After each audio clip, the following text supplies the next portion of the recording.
the same situation happened with it. This part of the paragraph is still in the basic text. The ninth tradition goes on to define the nature of things that we can do to help NA. It says that we may create service boards or committees directly responsible to serve the needs of the fellowship. This line was taken out. None of them has the power to rule, censor, decide, or dictate. And they took that out. They exist solely to serve the fellowship, but they are not part of Narcotics Anonymous. This is the nature of this part's still in there. This is the nature of our service structure that has evolved and been defined in the NA Service Manual. The White Book changes were a process of reviewing the basic text to make changes to the Little White Book, which was the precursor to the basic text. They made the changes, they were put out to the fellowship for approval and approved in the White Booklet, and then they were also changed into the basic text. Some of the things that were changed, there was actually multiple changes. This is just a couple of them. This is out of the conference center report, I believe, or the minutes. One of the lines in it, because we hear about suggested steps and no musts. In the Gray Book and in the first 3 editions of the basic text, you'll hear about suggested steps and no musts. When it talks about the drugs themselves, in one of the sections and all throughout the literature, it talks about a fixed pill, drink, snort or toke, fixed pill or drink, combination, some combination of actually using. It talks about the drugs themselves. That was changed to just drug throughout the thing. Throughout the literature, it talks about the 3 basic spiritual principles that we talk about all the time: honesty, open-mindedness, and willingness to try is what it said. Willingness to try is in there a lot. It was another way of looking at the recovery process. The other one that was in there that got everybody's attention in a lot of references, and the only requirement for membership was the honest desire to stop using. Do we have an honest desire? Some members were very much in favor of that. Some members had a hard time with it. There was somewhat of a unity in the fellowship to change it, but when you start talking about suggested steps and no musts, and you start talking about an honest desire, you kind of change the nature of the discussion. Is that a bad thing? It's a different thing. And I know in our home group, when we read the literature, it definitely brings up a different set of feelings. And I like both discussions. I'm in favor of both of them.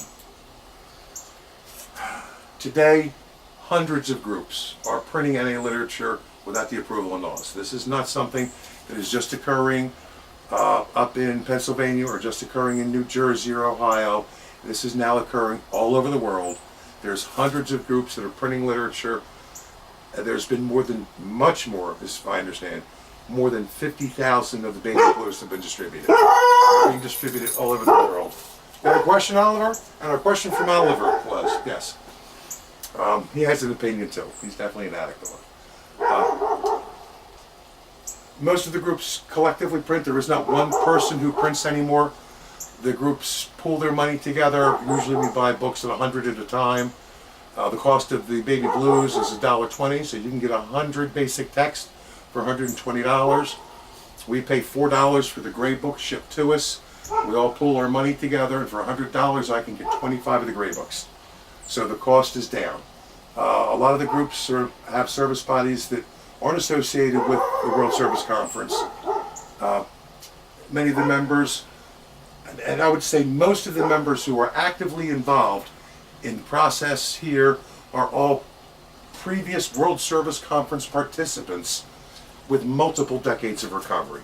Most of us have been to the conference. Most of us have served on committees. Most of us have been active members of the World Service Conference. We didn't come to this opinion by somebody else telling us something. We came to our decisions about what needs to be done from our own personal experiences and knowledge and our wisdom. This has been going on for 25 years. This is nothing new. There's alternative service structures developing. As is probably the biggest right now. This is their guidelines. They are on the website. I don't know, they might have, I don't know how many groups they have. I know they have more than 100. They have a mailing list that's posted up on the website. All that information is included in the end of this PowerPoint and in your handouts. Here's our method of dealing with this problem generally. I'm right and you're wrong. And we're all guilty of it. There is no innocent parties in this issue. Most of the World Board members and a lot of the structured service conferences just sit here and condemn us on their floor and don't allow us to speak. Most of us who are of the minority opinion dominate the hallways and the airwaves. So you have two totally different parties speaking. The World Service Conference hasn't allowed members that are actively involved in this issue to speak, and there's been a lot of service conferences, alternative service conferences, all over the country, all over the world, where we carry our message generally to the same people who are involved. But it's been in two separate camps. There's been a separation of viewpoints. We really need to stop and take a look at this. We can sit in separate camps, we can call each other names, we can sit here and challenge each other to do something about it, and we can cause a lot of pain and disunity. Or we can realize that we're all one fellowship. We all got clean together, we're all in recovery together, we all have the same 12 steps, 12 traditions, we all live in the same recovery family. And we need to start taking a look at this. Where does the group autonomy end and decisions about matters that affect NA as a whole begin? The 12 traditions are the only required mandatory definition of Narcotics Anonymous. You want the simple definition of Narcotics Anonymous, it's two addicts sharing recovery within the 12 steps of Narcotics Anonymous within a recovery environment that's created by the 12 traditions of Narcotics Anonymous. That's about as simple as it gets. They're the only mandatory definition of NA. None of the traditions as they hang on the wall can be modified, altered, changed, without ceasing to become NA. Group autonomy applies to anything that occurs within the NA meeting or the NA group, provided it is within the boundaries of the 12 steps and 12 traditions of NA. We cannot step outside the boundaries of the 12 steps and 12 traditions and still be Narcotics Anonymous. Whatever we do in our home group within those 12 steps and 12 traditions is Narcotics Anonymous.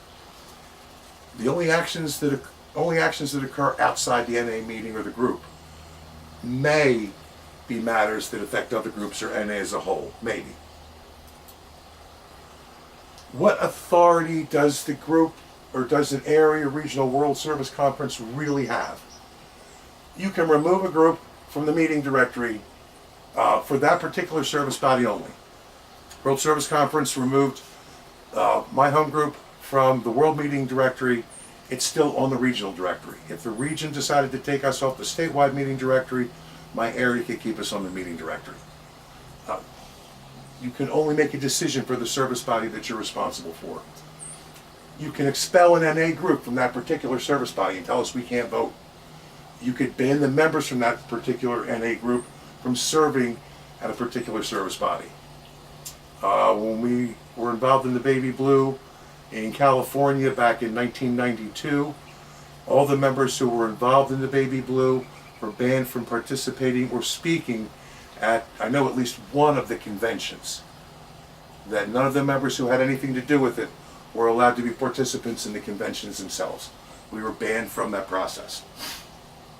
There's always legal actions that can be determined by the court, either within or outside the FIPT. When the decision has been made in other areas or regions to remove a group from a meeting directory, expelling the group has rarely caused that group to fold. As a matter of fact, a lot of groups have grown larger after they've been taken off the meeting list. We're addicts.